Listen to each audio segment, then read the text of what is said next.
इस साल दिवाली के बाद गोवर्धन के त्योहार को लेकर लोगों में काफी भ्रम था कि आखिर गोवर्धन कब है।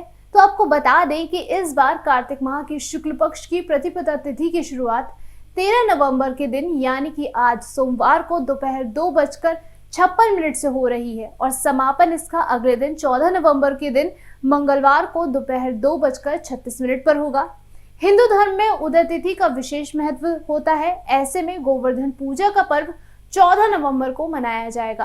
पंचांग के अनुसार शुभ गोवर्धन पूजा का मुहूर्त सुबह 14 नवंबर को सुबह के 6:43 से लेकर 8:52 तक के बीच रहेगा। ऐसे में गोवर्धन पूजा के लिए 2 घंटे 9 मिनट तक का पूजा का मुहूर्त रहेगा।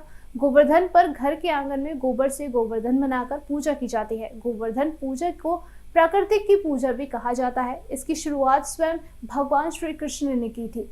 5 दिवसीय दिवाली पर्व के चौथे दिन गोवर्धन पूजा की जाती है। ये पर्व कार्तिक माह के शुक्ल पक्ष की प्रतिपदा तिथि को मनाया जाता है। इस दिन घरों में गोवर्धन पर्वत बनाया जाता है और भगवान श्री कृष्ण की प्रतिमा बनाई जाती है।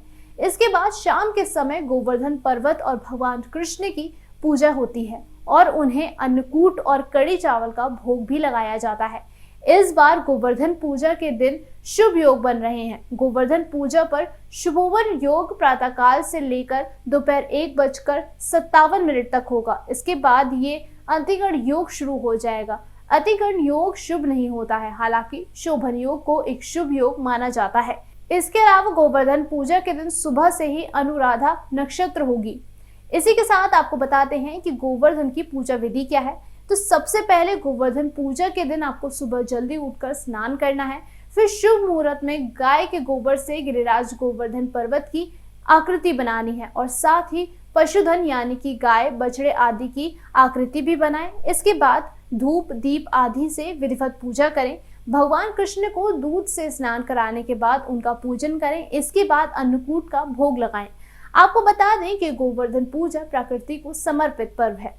माना जाता है कि इस दिन भगवान श्री कृष्ण ने इंद्रदेव का घमंड तोड़ा था और अपनी कनिष्ठा उंगली पर गोवर्धन पर्वत को उठाकर ब्रजवासियों की जान बचाई थी।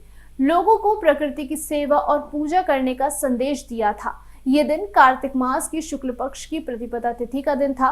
तभी से इस दिन गोवर्धन पर्वत की पूजा की जाती है और भगवान को भी सभी तरह की मौसमी सब्जियों से तैयार अन्नकूट का भोग लगाया जाता है। अभी के फिलहाल इतना ही। ऐसे ही तमाम जानकारियों के लिए बने रहिए इन खबर पर।